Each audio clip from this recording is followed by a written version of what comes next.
Olá pessoal, estamos de volta com mais um vídeo para você que quer se tornar membro da Igreja Presbiteriana de Piraí. Nós estamos estudando a unidade 7 e nessa unidade nós estamos falando sobre seitas e heresias. Nós vimos que heresia é um ensinamento errado, que muitas vezes pega-se um versículo da Bíblia e interpreta-se errado e se torna uma heresia. E seita é um grupo que ensina heresias, ensinamentos falsos. Bom, a gente tem visto em muitos lugares, em canções que nós cantamos na igreja, em pregações que nós ouvimos na televisão e no rádio, hoje no Facebook, na internet, né? A gente vê muito isso. Como identificar uma heresia? Como saber que aquele ensinamento é uma heresia? E aí nós temos alguns meios para descobrir o que é uma heresia, ou se o ensinamento que nós estamos ouvindo é uma heresia. E aí eu quero falar para vocês sobre seis pontos que nós podemos destacar sobre o que é uma heresia, ou como identificar uma heresia. Primeira coisa que nós podemos ver é a sua fonte de autoridade espiritual. A única fonte de autoridade espiritual para nós, crentes no Senhor Jesus, para a igreja do Senhor Jesus, é a Bíblia. A Bíblia é a nossa única regra de fé e prática. Nós seguimos aquilo que a Bíblia fala e nós cremos naquilo que a Bíblia fala. Nós não seguimos ordem de homens, tá? Nós não seguimos ordem de homens. Nós seguimos aquilo que a palavra de Deus nos diz. E aí nós seguimos o que, por exemplo, o apóstolo Paulo fala para nós. O que ele escreve para nós? Vamos ver, você pode ler aí na sua Bíblia, em Gálatas, no capítulo 1, os versos 6 a 9, quando Paulo fala para os cristãos da Galácia: admira-me que estejais passando tão depressa daquele que vos chamou na graça de Cristo para outro evangelho, o qual não é outro, mas que alguns vos perturbam e querem perverter o evangelho de Cristo. Mas ainda que nós, ou mesmo um anjo vindo do céu, vos pregue evangelho que vale do que temos ensinado, seja anátema.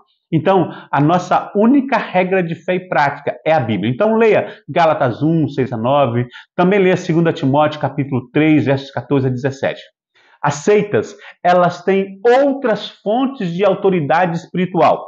São livros, são revelações, são profecias e práticas que estão no seu seio há muito tempo. Por exemplo, os adventistas, eles têm Ellen White como uma profetisa que está no mesmo grau, no mesmo patamar da palavra de Deus. Então, quem é a fonte de autoridade espiritual para o adventista, além da Bíblia, coloca-se Ellen White.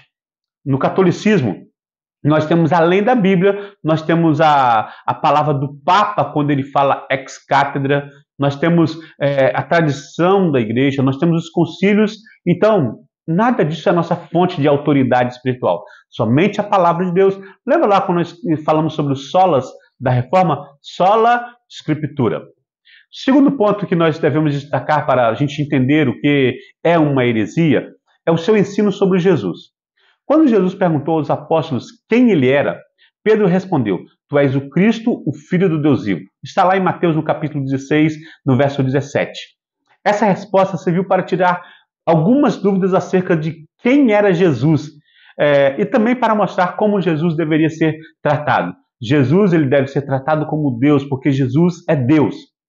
Os ensinamentos da seita sobre Jesus fogem do que a Bíblia nos ensina. Desde o início, nós temos grupos heréticos que tinham ensinamentos errados sobre Jesus. Alguns propagavam que ele era somente um homem, por exemplo, o arianismo. Outros diziam que ele era apenas um espírito, um espectro, era o docetismo. Há muitas ideias sobre quem ou o que era Jesus, mas o que se destaca é que todas as heresias falam sobre Jesus, falando sobre aquilo que a Bíblia não diz sobre Jesus. Ou Jesus não existiu, ou Jesus é um homem, ou Jesus é somente um espectro, ou Jesus é somente Deus. Cuidado com os ensinamentos sobre Jesus. A doutrina correta de Jesus, sobre Jesus é que ele é 100% homem e ele é 100% Deus. Ele não é meio homem e meio Deus. Alguns textos bíblicos nos mostram isso. Por exemplo, nós podemos ir para Hebreus, no capítulo 1. Hebreus, capítulo 1. No verso 1 até o verso 4 diz assim: Havendo Deus outrora falado muitas vezes, de muitas maneiras, aos pais pelos profetas, nestes últimos dias nos falou pelo Filho, a quem constituiu herdeiro de todas as coisas, pelo qual também fez o universo. Ele, que é o resplendor da glória e a expressão exata do seu ser, sustentando todas as coisas pela palavra do seu poder. Depois de ter feito a purificação dos pecados, assentou-se à direita da majestade nas alturas, tendo se tornado tão superior aos anjos, quanto herdou mais excelente nome do que eles. Então, esse é um texto que fala sobre quem é Jesus. Nós temos outros. João, capítulo 1, de 1 a 3, 1 Timóteo, capítulo 2, versos 5, 1 João 3, 22 e 23, 3 João 9 e 10. Então, para você entender o que é se o ensinamento é uma seita, veja o seu ensinamento sobre Jesus. Quem é Jesus para eles? Terceiro ponto que nós podemos destacar é a sua doutrina da salvação. Quando estudamos a Bíblia, podemos ver que Jesus veio ao mundo, ele morreu na cruz e ressuscitou para salvar os eleitos. A doutrina da salvação que nós vemos na Bíblia é que somente Jesus pode nos salvar. Não é isso que nós já estudamos também? Solos Cristo. Somente Jesus é o Salvador. Porque pela graça, já mediante a fé, isso não vem de vós, é de Deus, não de obra, para que ninguém se glorie. Essa fé em Jesus. Não há outro Salvador, não há outra salvação, não há outro Deus, ou qualquer grupo religioso, ou até mesmo uma coisa que venha nos salvar. A Bíblia é clara sobre esse assunto. Nós podemos ver em Atos, no capítulo 4, verso 12, Efésios 2, 8 e 9, Salmos 49, 7 e 8, Hebreus 2, 3, Hebreus 4, 14 a 16, Hebreus 6, de 1 a 3. Todos esses textos nos remetem à salvação por Jesus. Mas as seitas, elas colocam outros meios de salvação. A seita é um meio de salvação. Você deixar de fazer isso ou aquilo é um meio de salvação. O batismo se torna um meio de salvação. A participação na ceia se torna um meio de salvação e tantos outros meios. Então, há vários meios de salvação quando nós vemos as heresias, as seitas falando suas heresias. Quarto lugar, o ensino sobre a Trindade.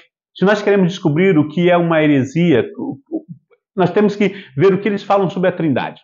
A Trindade tem sido muito atacado desde o início. A ideia da Trindade. A doutrina da Trindade afirma que há um só Deus que subsiste em três pessoas: Pai, Filho e Espírito Santo. Nós não temos tempo para falar muito sobre a Trindade aqui. Vamos falar em outro momento. Mas a Trindade é isso. É um Deus que subsiste em três pessoas: Pai, Filho e Espírito Santo. E muitas vezes as seitas negam que o Filho é Deus ou que o Espírito Santo é Deus. E há muitos textos bíblicos que nos mostram a Trindade, mesmo que o termo Trindade não apareça na Bíblia, tá? Nós vemos Mateus 3, de 13 a 16, Mateus 16, de 1 a 15, Romanos 8, 26, 1 Coríntios 3, 16. Nós temos vários textos que falam sobre a Trindade. As seitas vão tentar tirar uma pessoa da Trindade ou duas pessoas da Trindade. O Espírito Santo não é Deus, o Espírito Santo não existe, e etc. Então, cuidado com o ensinamento sobre a Trindade. Quinto lugar, o seu ensino sobre a escatologia. A nossa última unidade é sobre escatologia, mas nós vamos falar mais sobre isso depois. Mas quando nós olhamos para uma seita, os seus ensinos sobre o fim dos tempos é bem particular. Na sua grande maioria, eles se colocam como um grupo que tem um papel central no cumprimento das profecias dos fins dos tempos. Eles são o cumprimento dessas profecias. Então, cuidado com o ensinamento sobre a escatologia, sobre a doutrina das últimas coisas, sobre o fim dos tempos. Por fim, nós temos a sua liderança. Para entendermos uma seita e saber que realmente eles são uma seita, devemos observar o papel de seus líderes ou de seus fundadores. A Bíblia afirma que Cristo é o cabeça da igreja. Só ele é o único digno de ser honrado como cabeça da igreja.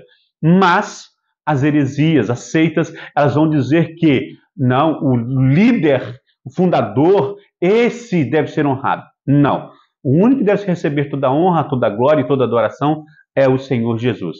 Nós podemos ver isso em 1 Coríntios 11, 13, 3, Efésios 1, 22, Efésios 4, 15, Efésios 5, 23, Colossenses 1, 18 e Colossenses 2, 10.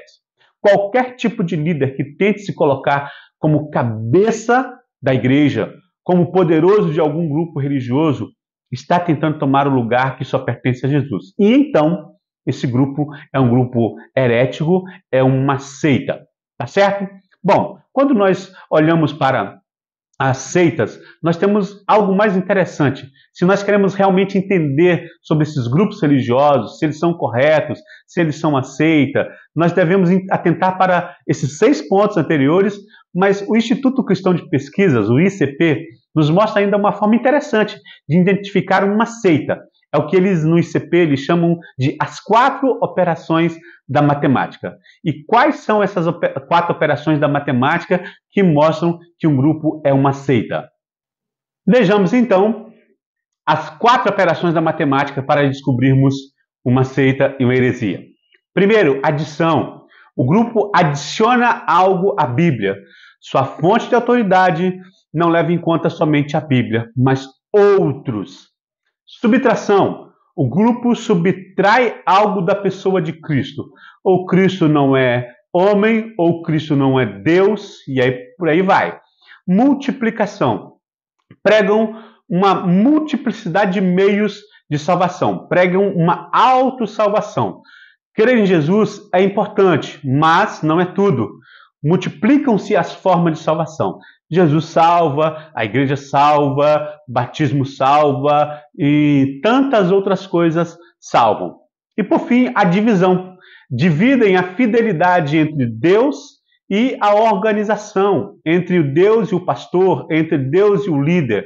Desobedecer à organização ou líder da igreja equivale a desobedecer a Deus. Então, essas são as 4 operações da matemática para que nós possamos saber se um grupo é uma seita, se eles estão ensinando heresias. Então, é uma forma especial que o Instituto Cristão de Pesquisas trouxe para nós, para que nós pudéssemos identificar uma seita e heresia. E aí, para a gente encerrar esse vídeo, eu quero falar sobre as principais seitas que nós temos hoje. Nós temos alguns grupos de seitas. Por exemplo, as seitas secretas. Dentro dessas seitas secretas, nós temos a maçonaria, a teosofia, Rosa Cruz, esoterismo e por aí vai. Nós temos as seitas pseudo-cristãs, ou seja, aquelas que se dizem cristãs, aquelas que se parecem com o cristianismo. Quais são elas? Mormonismo, Testemunho de Jeová, Adventismo do Sétimo Dia, Ciência Cristã, a Família de Deus, ou Meninos, ou a Família ou Meninos de Deus, e outras. As espíritas, Kardecismo, Legião da Boa Vontade, Racionalismo Cristão, e vai embora. As afro-brasileiras, Umbanda, Quimbanda, Candomblé e outras. As seitas orientais, Seixonoe, Igreja Messiânica Mundial, Hare Krishna, Perfect Liberty e outras. E os grupos heterodoxos. Quem são esses grupos heterodoxos? São grupos religiosos, igrejas evangélicas, que mesmo não são considerados como seitas, tá? Eles ainda não são considerados como seitas, mas tem alguns ensinamentos muito complicados. Quais são esses grupos heterodoxos? Nós temos a Igreja Universal do Reino de Deus, nós temos a Igreja Internacional da Graça de Deus, a Igreja Mundial do Poder de Deus, algumas igrejas que estão se tornando messiânicas, algumas comunidades, tá? Então, nós devemos ter cuidado com esses grupos. Então, meu querido, que você possa saber identificar o que é uma seita e que você possa saber identificar uma heresia, porque elas estão muito em voga nos nossos dias. Voltamos no outro vídeo para agora começarmos a falar de algumas seitas especificamente. Até a próxima!